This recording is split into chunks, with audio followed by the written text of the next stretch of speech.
Good afternoon, everybody. So I am the Knowledge Manager Migration. I work at Caritas Switzerland. We are a Swiss NGO with different development and international cooperation projects in around 20 countries worldwide. And here I'm also representing the Poverty Alleviation Coalition, a coalition with 16 international NGOs and led by UNHCR and Partnership for Economic Inclusion of the World Bank. Our objective of the Poverty Alleviation Coalition is to alleviate poverty, and we do this by implementing the graduation approach. I will explain you this approach in a little bit. But first, I want to get to you with a project that we at Caritas Switzerland are implementing in Uganda with refugees in Bidi settlement.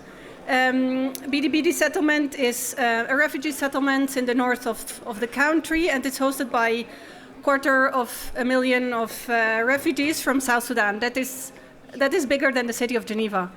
And while Uganda has a very open refugee policy, I mean, Uganda is also co-hosting the GRF, there are still lots of challenges that refugees and as well as Ugandan host communities are facing in Bidi settlement and around.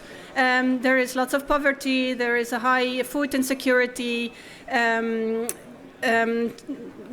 children are at risk of living on the streets. There is also a very high land degradation because the communities there are very dependent on firewood for cooking and also wood for construction, and then the high refugee influx has exacerbated these issues. So we are trying to address all these problems by implementing the graduation approach. This approach tries to address poverty as a multidimensional issue. As you might know, poverty, of course, is not just the lack of money. It's also the lack of networks. It's about not being able to generate savings and not be able to respond to shocks. It's about not having access to education. So poverty is a multidimensional issue, and we try to respond this with the graduation approach as a holistic set of interventions. So what do we do exactly in Bidi settlement, responding to this to the issues that refugees are facing? So by implementing the graduation approach, we implement different interventions, starting with consumption support, which basically is basic needs support in the very beginning of the project.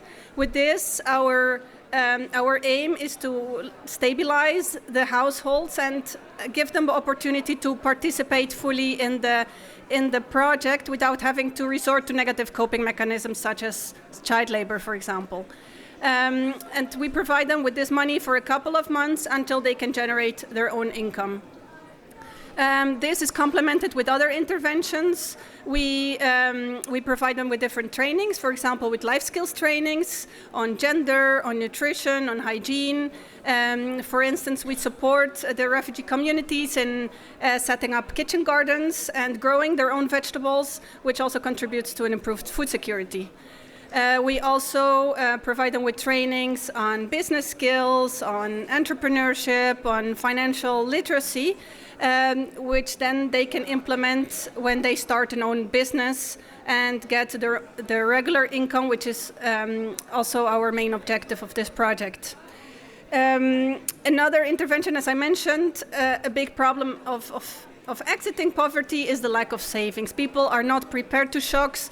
When somebody from the household falls ill, or when people lose their crops because of a prolonged dryness, they are not prepared to deal with this. So we support the household in joining saving groups, for example, with the VSLA approach, Village Savings and Loan Associations, and people come together and can gather some savings, be they very little, but continuously they accumulate some savings and are better prepared to deal with different shocks.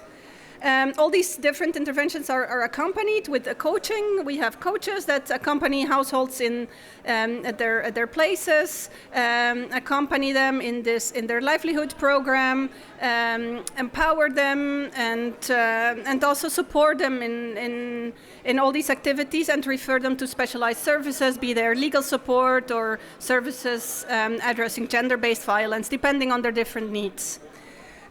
Last but not least, so our main goal is that these refugee communities can generate their own regular income and be self-reliant.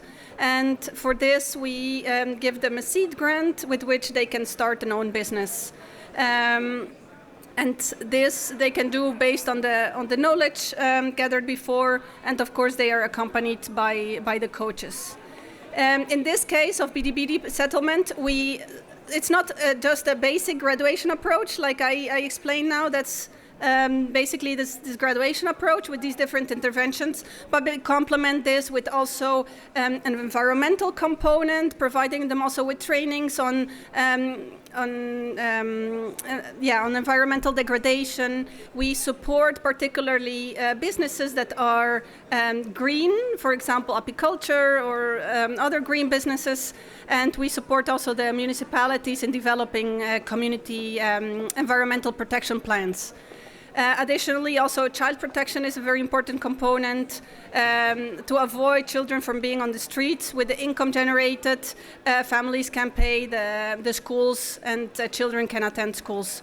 Also, we have some paralegals who are members from the local communities who also do lots of advocacy among their communities about child protection. So this is a very holistic approach which aims at relieving poverty among refugee communities and also fostering self-reliance. Thank you.